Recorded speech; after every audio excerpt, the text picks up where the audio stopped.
মনে করুন আপনি মোবাইলটা হাতে নিলেন, ইউটিউবে ঢুকলেন, ঢোকার পরে আপনি ইউটিউবে স্ক্রল করছেন যে কোন ভিডিওটা আপনি দেখবেন, কোনটা দেখবেন স্ক্রল করছেন।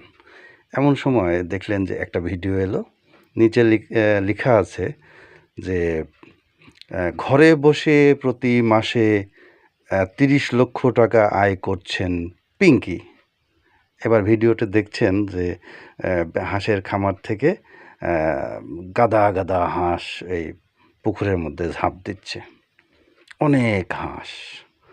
তো আপনি ভাবছেন যে হাঁসের খামার করলেই তো হয়, হ্যাঁ, ঘরে বসেই ৩০ লক্ষ টাকা মাসে আয়, মানে দিনে ১ লক্ষ টাকা।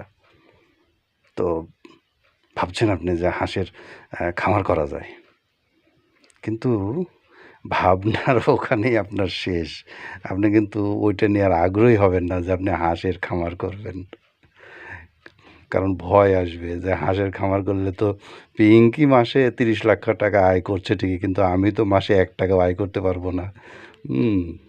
তো যাই হোক, বিগত ১ বছর ধরে ফেসবুকে, ইউটিউবে দেখে আসছি যে সুখবর সুখবর সুখবর, মাননীয় প্রধানমন্ত্রী শেখ হাসিনা ফিরছেন অতি শীঘ্রই। আরে ভাই, শীঘ্রই কতদিনে হয়?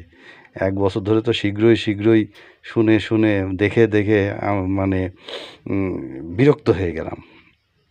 শীঘ্রই জিনিসটা কতদিনে শেষ হয়? সুখবর সুখবর সুখবর, এক্ষুনি আপনারা প্রস্তুত থাকুন, যার যা আছে প্রস্তুত থাকুন, এয়ারপোর্টের দিকে এগিয়ে আসুন, মাননীয় প্রধানমন্ত্রী শেখ হাসিনা আসছে। অত সোজা নয়। মাননীয় প্রধানমন্ত্রী শেখ হাসিনা অত সহজে আর বাংলাদেশের মাটিতে পা রাখতে পারবে না।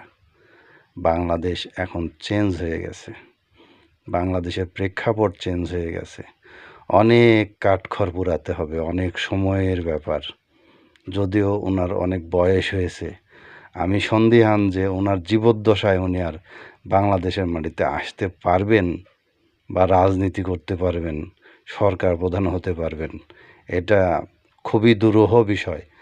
যারা ভাবছেন যে এই তো এলো এলো, হয়ে গেল, হ্যাঁ, আওয়ামী লীগ ক্ষমতা পেয়ে গেল, ভোট হলেই জিতে গেল, ভাবেন না, এইভাবে ভাববেন না, এভাবে নিজেদেরকে বোকা বানাবেন না। অত সহজ নয়, অনেক খেলা আছে এর ভিতরে, অত সহজে হবে না। হ্যাঁ, সুখবর সুখবর করে এগুলা অনলাইনে ছড়িয়ে কোনো লাভ হবে না। অনলাইনের কথা ওই ফেসবুকে, ইউটিউবেই থাকবে, বাস্তবে এর প্রভাব আসবে না।